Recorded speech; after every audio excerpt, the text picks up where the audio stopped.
হরিদাস বেনাপোল ছেড়ে পশ্চিম দিকে চলতে লাগলেন।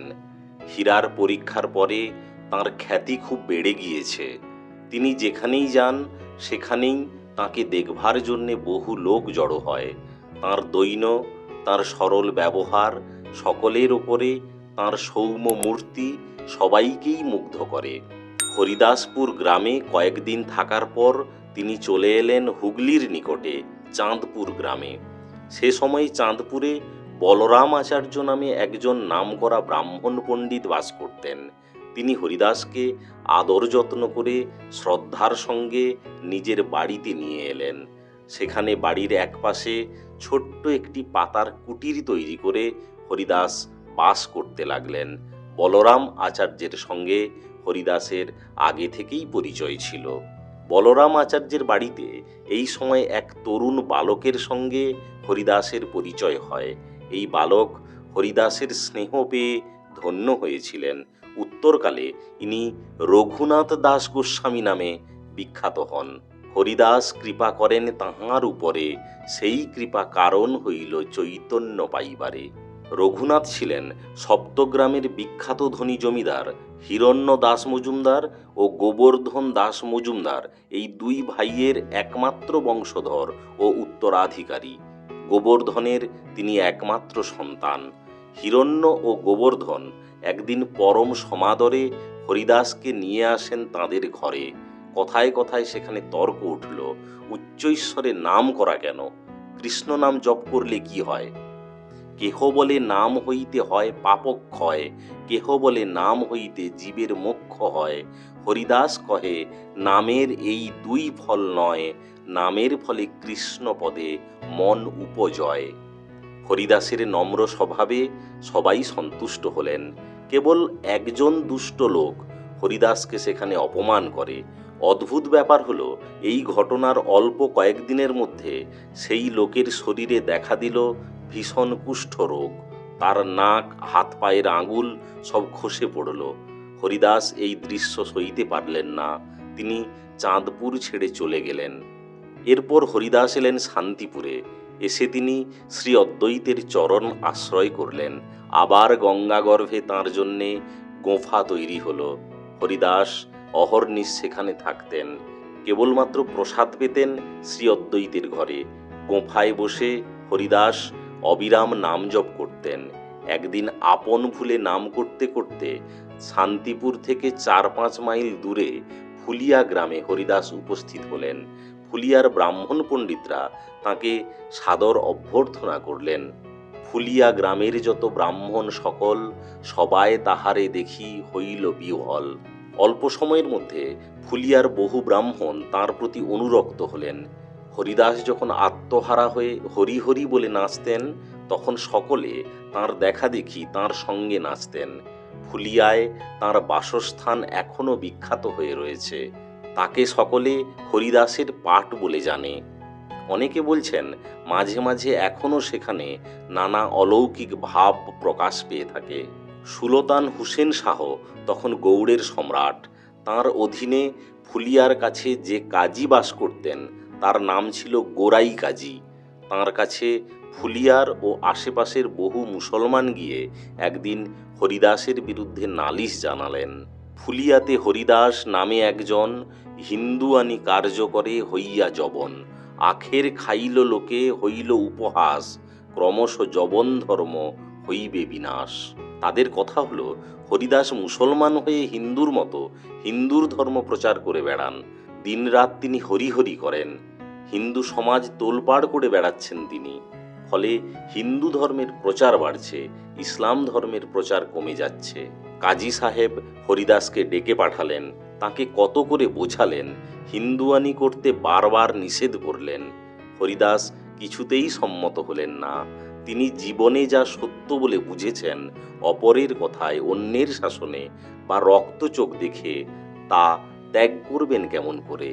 তাছাড়া ধর্ম আচরণ করা তো নিছক ব্যক্তিগত ব্যাপার। যার যেমন অভিরুচি, যার প্রাণে যেমনটি চায় তাই সে পালন করবে, আচরণ করবে। এই ব্যাপারে অপরের বা শাসকের কথা বলা শুধু অসঙ্গত নয়, অপরাধ। যখন দেখলেন হরিদাস কিছুতেই তাঁর কথা শুনলেন না, তখন কাজী সাহেব তাঁকে হাতে পায়ে বেঁধে বন্দি করলেন। বন্দি করে শিকল পরা অবস্থায় তাঁকে পাঠিয়ে দিলেন গৌড়ে। গৌড় সে সময়ে সারা বাংলাদেশের রাজধানী। হরিদাসকে গৌড়ের কারাগারে রাখা হলো। গৌড়ে হরিদাস যে কারাগারে বন্দী ছিলেন, সেই কারাগারে সে সময়ে বহু গণ্যমান্য রাজা মহারাজাও বন্দী অবস্থায় ছিলেন। তাঁরা সকলে হরিদাসকে প্রণাম করলেন, তাঁর কাছে সকলে আশীর্বাদ প্রার্থনা করলেন। যে যেমন আছো তেমনিই থাকো, এই বলে হরিদাস সবাইকে আশীর্বাদ করলেন। এমনি ধারা অদ্ভুত আশীর্বাদে সকলেই মনমরা হয়ে পড়লেন। তাঁদের কারাগারেই দিন কাটাতে হবে। তাঁদের বিষণ্ণ অবস্থা দেখে হরিদাস সবাইকে বুঝিয়ে বললেন, কারাগার হলো নিভৃত স্থান, এই তো ভগবানের আরাধনা করবার উপযুক্ত ঠাঁই। সকলে তাঁর কথা বুঝলেন। হরিদাসের বিচার আরম্ভ হলো, সাধুর বিচার। মুসলমানে হিন্দু ধর্ম প্রচার করছে, এই অভিযোগ। তখনকার দিনে এ এক অবিশ্বাস্য ব্যাপার বলে সকলের ধারণা। তাই সকলেরই কৌতূহল হলো এই বিচার দেখতে। বিচারালয় লোকে লোকারণ্য হয়ে গেল। কাজী সাহেব নিজে উপস্থিত ছিলেন বাদশাহের দরবারে। হরিদাসের নয়নাভিরাম মূর্তি দেখে সবাই তাঁর প্রতি আকৃষ্ট হল। তাঁর ছিল আজানুলম্বিত ভুজ, কমল নয়ন, সর্বমনোহর মুখচন্দ্র অনুপম। তাঁকে দেখে সবাই মুগ্ধ হলো। সেখানে কথায় কথায় প্রকাশ পেল হরিদাস নাকি হবিবুল্লাহ কাজীর পুত্র। বাদশাহ তাঁর চেহারা দেখে বুঝেছিলেন তাই সত্যি হবে। হরিদাস নিশ্চয়ই মুসলমানের বড় ঘরের ছেলে হবেন। তাই ভাই বলি মুলুকপতি তাহানে পুছিল, তুমি বড় ঘরের সম্ভ্রান্ত বংশের মুসলমানের ছেলে, তুমি রাত দিন কেন হরিনাম করো? কেন হিন্দু আনি তোমার? যবন হইয়া কেন হরিনাম গাও? নিজ দেশ ছাড়ি কেন পরদেশে যাও? আপনার ধর্ম করো, আল্লাহ আল্লাহ বলো, ভেষ ছাড়ি দোজকেতে কিবা লোভে চলো। হরিদাস কহেন, যেই আল্লাহ সেই হরি, যাহে মোর রুচি মুই সেই নাম করি। নিজ মনে নিজে কান্দি হাসি নাচি গাই, ভ্রমেও কাহারও কোনো অনিষ্টেতে নাই।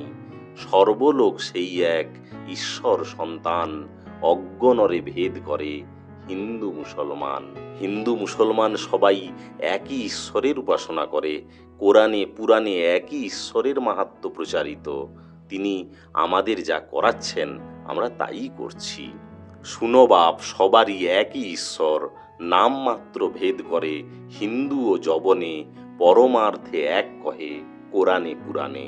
বাদশাহ প্রথমে হরিদাসকে অনেক করে বোঝালেন, শেষে ভয় দেখালেন তাকে কঠোর শাস্তি দেবেন। হরিদাস একটুও ভীত হলেন না। তিনি বললেন, সত্য বলে যা জেনেছি, আপনার ভয়ে ভীত হয়ে তাই ভুলে যাব? যা মিথ্যা তাকে আঁকড়ে ধরব? সত্যকে ছাড়লে বৃথাই জীবন, বেঁচে থেকে লাভ কি?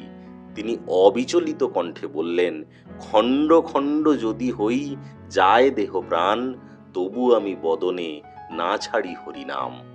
কঠোর সেই প্রতিজ্ঞার কথা শুনে বিচার সভার সকলে স্তব্ধ হয়ে গেল।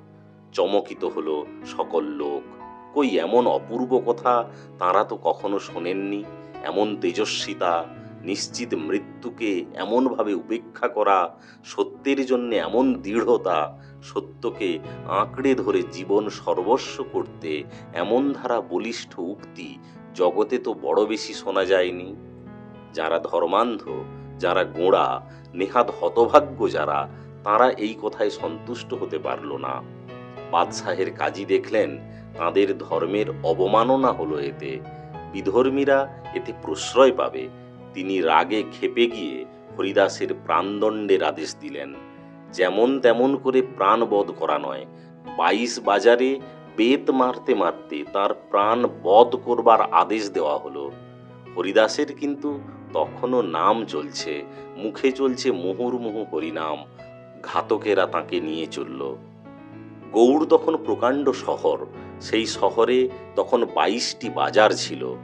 2-3টি বাজারে কোড়া বা বেত মারলেই লোক মারা পড়ত।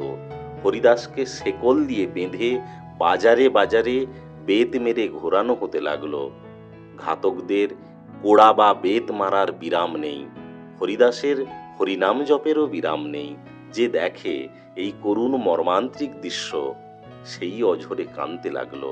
হরিদাস নির্বিকার, সৌম্য মুখে তাঁর প্রশান্ত হাসি, মুখের দীপ্তি আরও শতগুণ বেড়ে গিয়েছে, সারা দেহে স্বর্গীয় দীপ্তি। কৃষ্ণ কৃষ্ণ স্মরণ করেন হরিদাস, রামানন্দে দেহে দুঃখ না হয় প্রকাশ।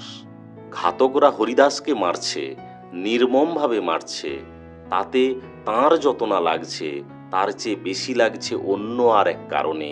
তিনি ভাবছেন অপর কথা, যারা তাকে মারছে তাদের কথা। তারা এত নির্দয় নির্মম হলো কি করে? ওদের কি হবে? কি হবে ওদের পরিণাম? এই চিন্তায় হরিদাস আকুল হয়ে পড়লেন। তিনি তাই বারবার শ্রী ভগবানের কাছে প্রার্থনা করতে লাগলেন, এসব জীবেরে প্রভু করহ প্রসাদ, মোর দ্রোহে নহুয়ে সবার অপরাধ। প্রভু, তুমি এদের ক্ষমা করো, তুমি এদের অনুগ্রহ করো, এদের ওপর রুষ্ট হইও না। আমার ওপর এরা যে অত্যাচার চালাচ্ছে, আমার ওপরে যে নির্যাতন চলছে, তাতে এদের কোনো অপরাধ নেই। তুমি এদের কোনো অপরাধ নিও না। প্রভু, তুমি এদের ক্ষমা করো, ক্ষমা করো। এই ঘটনার প্রায় ১৫০০ বছর আগে এশিয়ার পশ্চিম প্রান্ত থেকে আর এক মহাত্মার মুখ দিয়েও এমনি ধারা অপূর্ব কথা একদিন শোনা গিয়েছিল। নিরপরাধ যিশুকে যখন ক্রুশবিদ্ধ করা হয়েছিল, যিশু তখন বলেছিলেন, প্রভু, পিতা, এরা কি করছে তা জানে না, বোঝে না, এদের তুমি ক্ষমা করো। এই জাতীয় অপূর্ব কথা শুনলে এখনো শ্রদ্ধায় আমাদের মাথা আপনিই নত হয়ে পড়ে, মন ভক্তিতে ভরে যায়, বিস্ময়ে আমরা হতবাক হয়ে পড়ি।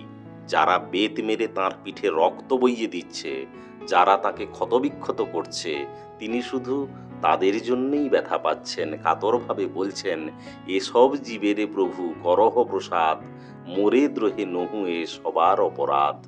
হরিদাস ভাবলেন, যারা বেত মারছে তারা রাজভৃত্য, তারা রাজ আদেশ পালন করছে মাত্র, তাদের কি দোষ? তিনি তাদের জন্য ভগবানের কাছে বারবার ক্ষমা চাইতে লাগলেন। ২২ বাজারে বেতের ঘা খেয়েও যখন হরিদাস মরলেন না বা সত্য পরিত্যাগ করলেন না, বরং মুখে তখনও প্রশান্ত ভাব দেখা দিচ্ছে, মুখের দীপ্তি আরও বেড়ে গিয়েছে, তখন ঘাতকেরা পড়ল মহা ফাঁপরে। হয়তো রাজ আদেশ তাদেরই ওপর নির্মম অত্যাচার চলবে, হয়তো বাদশাহ বুঝবেন তারা তাঁর আদেশ যথাযথ পালন করেনি। তাই হরিদাস তাদের আশ্বস্ত করে ধ্যানানন্দে বসিলা ঠাকুর হরিদাস। তিনি সমাধিস্থ হলেন, তাঁর শ্বাস প্রশ্বাস রইল না। বাইরে থেকে তাকে মৃত বলেই মনে হতে লাগলো। তখন সকলে তাকে মরা মনে করে গৌড় দুর্গের দরজার বাইরে এনে রাখল। কবর দিলে তাঁর আত্মার সদ্গতি হবে, গঙ্গায় ফেললে তাঁর অধোগতি হবে, এই ভেবে তাঁকে শাস্তি দেওয়ার জন্য কাজী সাহেব তাঁর দেহ গঙ্গায় ফেলে দেওয়ার ব্যবস্থা করলেন। হরিদাসের দেহ গঙ্গায় ফেলে দেওয়া হলো। হরিদাস ভেসে ভেসে কিছু দূরে গিয়ে উঠলেন। তিনি কূলে এসে বসলেন। শীঘ্রই এই সংবাদ চারদিকে ছড়িয়ে পড়ল। জাতি ধর্ম ভুলে বহু লোক এসে তাঁর পায়ে লুটিয়ে পড়ল। শোনা যায় এরপরে বাদশাহ নাকি হরিদাসের কাছে ক্ষমা চেয়েছিলেন, প্রচার করে দিয়েছিলেন হরিদাস তার রাজ্য মধ্যে অবাধে যেখানে খুশি বেড়াবেন, কেউ তাকে বাধা দেবে না। ভবিষ্যতে গৌড়ের অত্যাচারের কথা কখনো উঠলে হরিদাস সংকুচিত হয়ে পড়তেন, অত্যন্ত বিনয়ের সঙ্গে বলতেন, কালের দোষে তাকে ভগবানের নিন্দা শুনতে হয়েছিল, তাই তাকে শাস্তি পেতে হয়েছে।